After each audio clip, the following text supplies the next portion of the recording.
ಎತ್ತಿನಹೊಳೆ ಸಮಗ್ರ ಕುಡಿಯುವ ನೀರು ಹಾಗೂ ಭದ್ರಾ ಮೇಲ್ದಂಡೆ ಯೋಜನೆಗಳ ಅರಣ್ಯ ತೀರುವಳಿ ಮತ್ತು ಭೂ ಸ್ವಾಧೀನ ಪ್ರಸ್ತಾವನೆಗಳಿಗೆ ಸಂಬಂಧಿಸಿದಂತೆ ಉಪಮುಖ್ಯಮಂತ್ರಿ ಡಿಕೆ ಶಿವಕುಮಾರ್ ವಿಕಾಸಸೌಧದಲ್ಲಿಂದು ಸಚಿವರು ಹಾಗೂ ಹಿರಿಯ ಅಧಿಕಾರಿಗಳ ಸಭೆ ನಡೆಸಿದರು.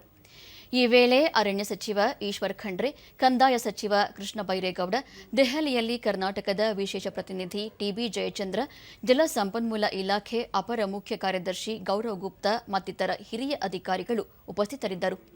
ಸಭೆಯಲ್ಲಿ ಅಧಿಕಾರಿಗಳು ಯೋಜನೆಯ ಕಾರ್ಯಾನುಷ್ಠಾನದ ಮಾಹಿತಿ ಒದಗಿಸಿದರು.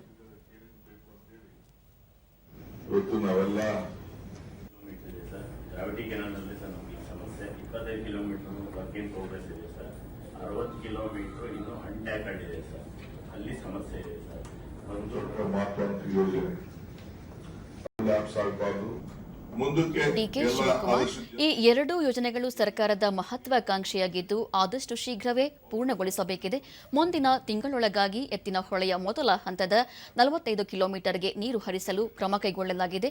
ಯೋಜನೆ ಪೂರ್ಣಗೊಳಿಸಲು 500 ಎಕರೆ ಜಮೀನು ಬೇಕಿದೆ. ಅರಣ್ಯ ಇಲಾಖೆ ವ್ಯಾಪ್ತಿಯ ಭೂಮಿಯನ್ನು ಪಡೆದುಕೊಂಡು ಪರ್ಯಾಯವಾಗಿ ಕಂದಾಯ ಇಲಾಖೆಯಿಂದ ಜಮೀನು ನೀಡಲಾಗುವುದು ಎಂದರು.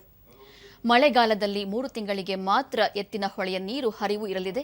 ಮಳೆ ಬಾರದೇ ಇದ್ದರೆ ಸಮಸ್ಯೆಯಾಗಬಹುದು.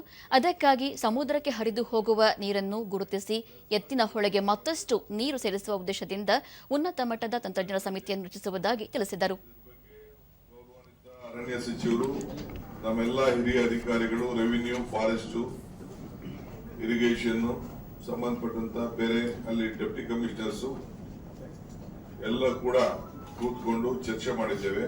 ಒಂದು 500ಕ್ಕೂ ಹೆಚ್ಚು ಎಕರೆ ಜಮೀನನ್ನ, ಅರಣ್ಯ ಇಲಾಖೆ ಜಮೀನನ್ನ ನಮ್ಮ ಇರಿಗೇಷನ್ ಇಲಾಖೆಗೆ ಕೊಡಬೇಕಾಗಿದೆ.